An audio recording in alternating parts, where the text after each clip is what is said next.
Soon you will be taking a test known as the Math Inventory. This is a test teachers and administrators use to track your progress throughout the year. You may use scratch paper, but you may not bring a calculator with you to take this test. You will click on an icon on the computer called Scholastic Student Access.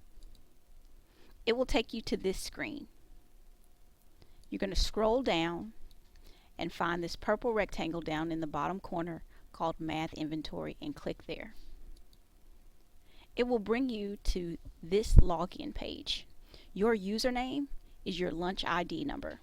Your password is a lowercase p followed by your lunch ID number again. And then you're going to click go on and start the test.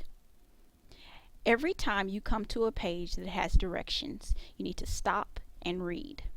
If you are more of an auditory learner, then here you will see a speaker.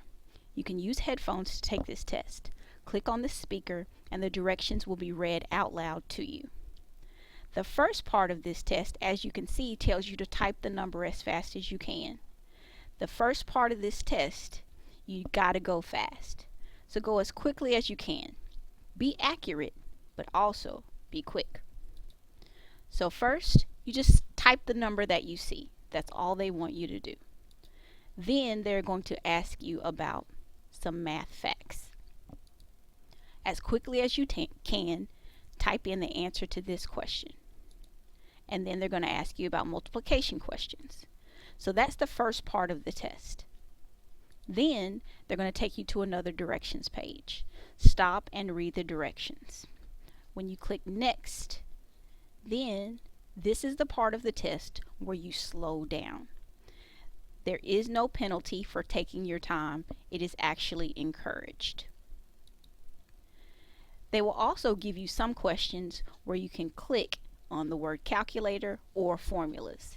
If you click on calculator, this calculator will come up. If you click on formulas, this reference sheet will come up. You can use either of these for help with your calculations.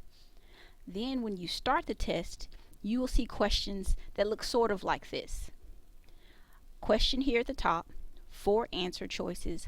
Again, a speaker here if you want to hear the question read out loud to you. And as you can see, the question can be read in English or in Spanish. Down here at the bottom, you see there's a place for you to click on calculator to get the calculator or formulas to pull up that reference sheet with the geometric formulas on it. If you have tried your very best, but you still don't understand the question, you can skip up to 3 times, and that will not count against your score.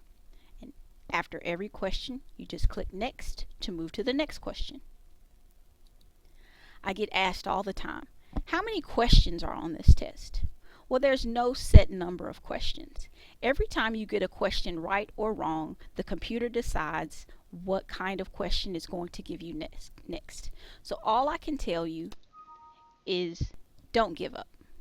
Keep going. I know it may feel like you've taken this test and you're ready to be done with it. The next question comes up and you're thinking, do I really have to keep going? Yes. Don't give up. Keep going. At the end of the test, you are going to get what is called a quantile score right here. So this is what your teacher is going to see.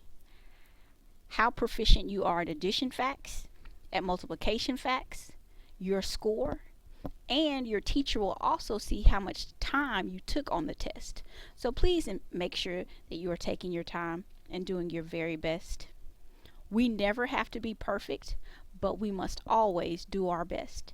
And I am so excited to see how well you are going to do on this year's Math Inventory.